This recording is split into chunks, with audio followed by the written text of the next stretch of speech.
Buenas tardes, compañeros. En esta clase vamos a exponer la teoría de la aguja hipodérmica o bala mágica. Somos mi compañero Stanley y su servidor Carlos. Bueno, es considerada como una teoría post-hoc a consecuencia de... nace después de la Primera Guerra Mundial en 1930 al observarse los efectos y consecuencias que habían tenido los medios de comunicación, propaganda, como la manipulación de gente para que se uniera a este conflicto. También es conocida como la teoría de la bala mágica. Aquí podemos observar dos ejemplos importantes, no son de la Primera Guerra Mundial, pero son los que son más conocidos. Por ejemplo, la propaganda del tío Sam, donde invitaba a los jóvenes a unirse al ejército para combatir contra los nazis. Es conocida como la teoría de la bala mágica porque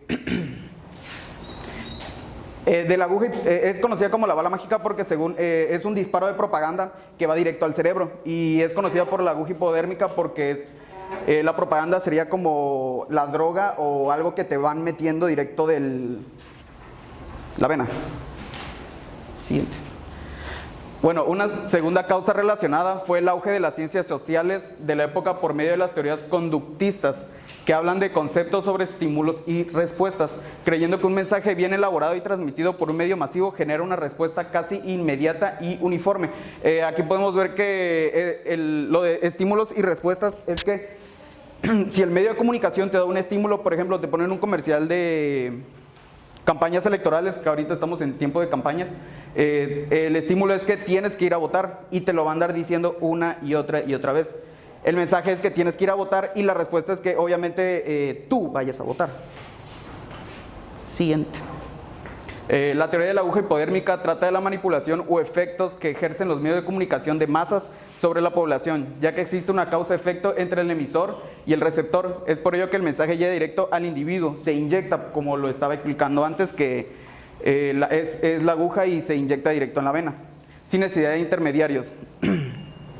Bueno, aquí podemos ver un ejemplo de que los niños están viendo televisión y por lo visto es un programa donde aprenden a manipular, o es un noticiero o algo que manipula a las masas.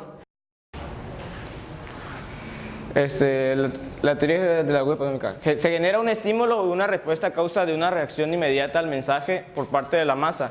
Mientras más se repite la información expuesta, más es fácil que tenga un estímulo que se haga realidad. Aquí hay un ejemplo de un cuadro básico que es los medios, que son son los estímulos y la audiencia somos la respuesta, pero se necesita una comunicación, un intermediario para que haya una respuesta.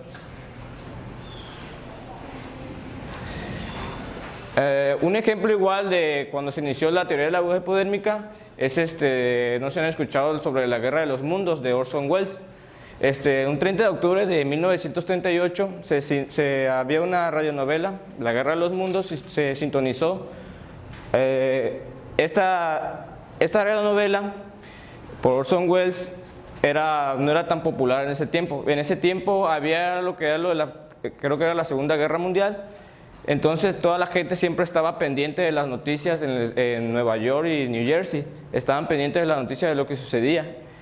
Entonces esa noche Orson Welles sintonizó la Guerra de los Mundos, provocando que, bueno, mucho antes había un programa que era muy influyente en Estados Unidos. Entonces ese programa hizo un corte que mandó a hacer a la audiencia a hacer un cambio a otra sintonía. Entonces sintonizaron la Guerra de los Mundos ya a antes de que se informara que era una novela.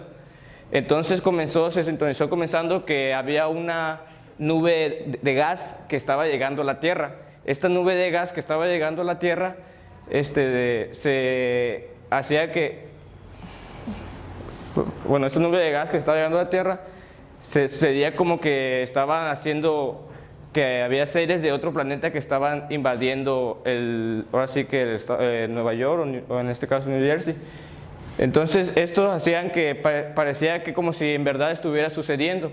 Se escuchaba un reportero que decía: señoras y señores, nos encontramos aquí en el estado de en Nueva York, estamos sintonizados en problemas sobre hay una nube de gas que está penetrando y comienza, como solamente era radio, no se veía, decía el reportero, se está acercando algo, algo se está aproximando de ahí. Entonces la gente pensó que en realidad había una invasión alienígena. Entonces, como la gente no sabía que era una radionovela, comenzó a haber problemas y la gente comenzó a entró en pánico. Y eso fue de ahí se comenzó a crear la teoría de la aguja hipodérmica, de cómo los medios provocan a través de un estímulo una respuesta, depende de la masa. La teoría de la bala mágica o la aguja hipodérmica inicia en 1938. Efectivamente, hubo una transmisión, la de Orson Welles, y casi nadie se percató de que esa transmisión se iba a dar de un momento a otro. La transmisión empieza a generarse el pánico. Ustedes no recuerdan a estas alturas del partido una película, sin embargo hay una película de Tom Cruise que genera mucho este tipo de escenas de Orson Welles. Orson Welles era un incipiente escritor y genera una serie de ciencia ficción de la que marca obviamente una alerta al inicio. Al inicio de la transmisión él informaba pues, ¿no? al público que se trataba de ciencia ficción. Pero no toda la gente escuchó esta advertencia y por tanto cuando empieza la transmisión y se empiezan a generar todos los momentos en los que los alienígenas llegan, invaden la Tierra y causan una serie de estragos, a pesar de ese momento empiezan también a existir revueltas y pánico. El pánico llegó a tal grado que existieron 3 suicidios en esa vorágine de información, y a raíz de los suicidios los psicólogos empezaron a preguntar ¿por qué nada más 3 se suicidaron? ¿Por qué no se suicidaron todos, pues? ¿No? Parecía tonta la pregunta, sin embargo, demostraba que los medios de comunicación tenían cierta influencia entre la población, y esta influencia se vio marcada precisamente por las transmisiones radiales de esa época. Lamentablemente, esta teoría empezó a ser decadente a medida que los medios empezaron a multiplicarse, y estos medios generaron a su vez más información. Es decir, ya no te informabas solo por la radio, tenías la prensa, tenías la televisión, tenías el cine. Llegó el momento a nuestros días que si yo te digo, oye, fíjate que llegaron unos alienígenas, tú lo primero que haces es revisar tus redes sociales, y en tus redes seguramente te enterarás de algo. Y si no, Jason se sube al carro pues y prende el radio, y si no, bueno, Jonathan entra a su Twitter y busca, ¿no? O trabaja en un periódico y entonces pregunta a sus amigos por teléfono y se informa. La posibilidad de que la bala mágica o la aguja hipodérmica nos afecten hoy en día es mucho más limitada que en el pasado. En el pasado solamente había un medio de comunicación, 2 medios de comunicación. Nosotros estamos rodeados de una sobreinformación, una infoxicación. Y esta infoxicación nos permite estar informados todo el día. Es decir, el ideal de que las noticias te llegaran a tu casa llegó cuando ustedes nacieron. Antes, bueno, era general que nosotros buscáramos la noticia. Si te querías enterar, tenías que prender el radio, buscar el noticiero de las 8, esperar que TV Azteca tuviera una retransmisión. Cuando ustedes llegan, este tipo de información en la carta se hace un verdadero paradigma ideal. Y a partir de eso, ustedes no tienen que buscar información. La información les llega. Y no les llega de un solo punto de vista. Les llega de todos los puntos de vista existentes. Tienen cablevisión, tienen Sky, tienen la posibilidad de internet, tienen un montón de redes y un montón de medios de comunicación al alcance, pasan de una pantalla a otra pantalla todo el día, y la información que generan es tal que sería imposible que si hay un ataque alienígena en alguna red social, vaya, los demás medios no te la confirmaran. Hasta el momento en que no te confirman, tú piensas que es mentira, ¿sí o no? Nos pasó todo el tiempo, vaya, y nos pasa todos los días. Nos enteramos del linchamiento en La Manga, ¿por quién? ¿Por quién se enteraron? Por Facebook, por las redes. ¿Por quién más? El periódico. El periódico lo sacó al día siguiente incluso, ¿no? Es decir, el periódico, el noticiario fue al día siguiente. A nivel nacional se manejó al día siguiente. Estamos tan conectados a la forma inmediata que los medios llegaron a nosotros en el momento en que nosotros no lo estábamos esperando. En el momento de la bala mágica, esta situación no era así. Y por tanto, es una teoría que, a pesar que muchos investigadores pudieran mencionar que se maneja hasta la fecha, es una teoría totalmente obsoleta.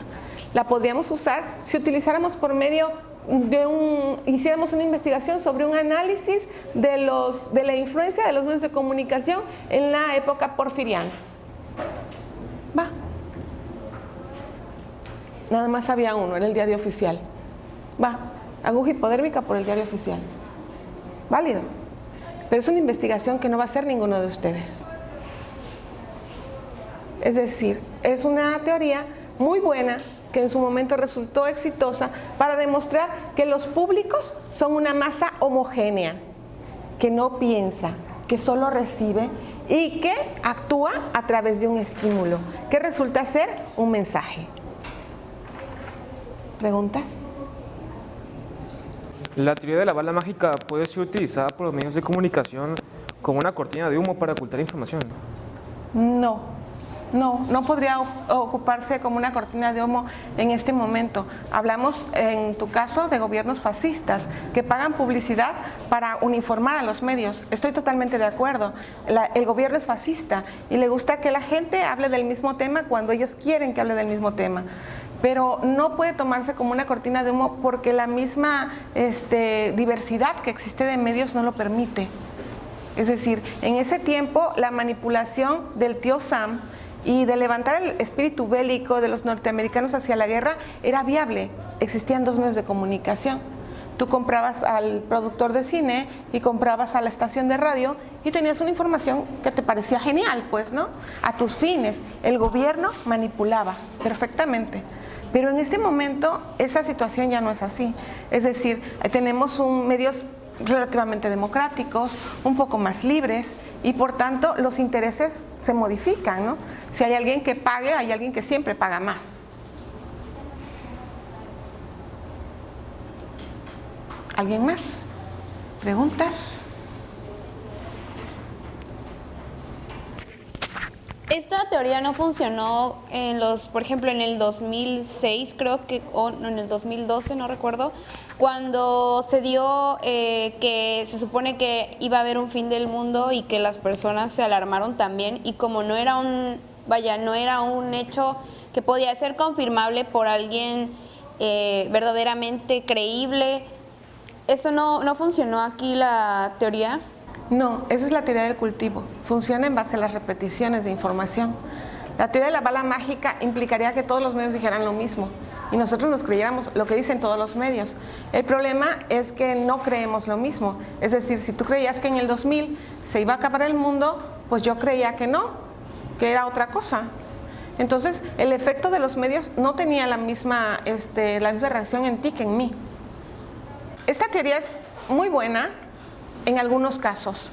En otros casos, despídanse de ella. No sirve para investigaciones que no son de tipo histórico. Es decir, para investigaciones actuales, esta teoría no es recomendable. Hay 50 teorías de comunicación más por explorar, pues. Y esta, pues, debería de ser parte del escenario básico, ¿no? Lamentablemente, a nuestros días hay gente que todavía piensa que esta teoría se aplica, cuando en realidad las condiciones sociales ya no están dadas para ella. Sin embargo, yo quiero decirles que en cualquiera de los casos, la teoría, implica la recepción de un mensaje sin tener agentes externos. Es decir, confiamos plena y ciegamente en el medio del que recibimos la noticia. En este momento creo que ninguno de nosotros confía plena y ciegamente en un medio. En parte eso podría aplicarse a Corea del Norte, porque yo he entendido que según la dictadura que tienen, el medio de comunicación solamente tiene un canal, entonces toda la información que reciben es a través de ese canal, incluso el periódico, todo está controlado, a tal punto que tienen que comportarse, su forma de vestir está básicamente delimitada por las personas a las que muestran. Y creo que hay una vez que mencionaron en un comentario acerca de cosas que se ven acerca de Corea del Norte, acerca de que tienen 3 peinados, creo que 3 peinados delimitados de cómo pueden peinarse hombres y mujeres, y que además de eso, el dictador en una ocasión raptó, creo que un director o un productor y una actriz para que protagonizaran películas que fomentaran su pensamiento. Entonces, para que las personas vieran, es la actriz que admiro, aunque es extranjera, pero sigue el pensamiento de esa persona. Entonces, tratar de fomentarlo a través de eso, a través de películas, a través de un solo canal. En algunas circunstancias, en algunas sociedades, esta hipótesis que tienes podría ser válida. Sin embargo, en nuestra sociedad definitivamente no. Existen obviamente sociedades más limitadas en cuanto a las libertades sociales que tienen, pero siempre existe también el riesgo de que canales de comunicación externos influyan, ¿no? Le creemos más. ¿Te acuerdas que hablábamos la clase pasada acerca de 3 momentos de teorías de la comunicación? ¿Se acuerdan? La de los años 20, la de los años 40 y la de los años 70. Estos 3 momentos también nos cambiaron a nosotros como humanos. Es decir, la comunicación se modificó al momento que nosotros también nos modificamos y nuestro pensamiento se modificó. Esto depende mucho de la creencia que tenemos nosotros en los medios. Yo te creo lo que me dices tú, pero si eso me lo pones en palabras de un periódico de poca credibilidad, quizás no lo creería. ¿Va? ¿Alguien más? ¿Todo bien? Bien, entonces damos por concluida la primera sesión de Teorías de la Comunicación en Enfoque Clásico. Gracias a todos.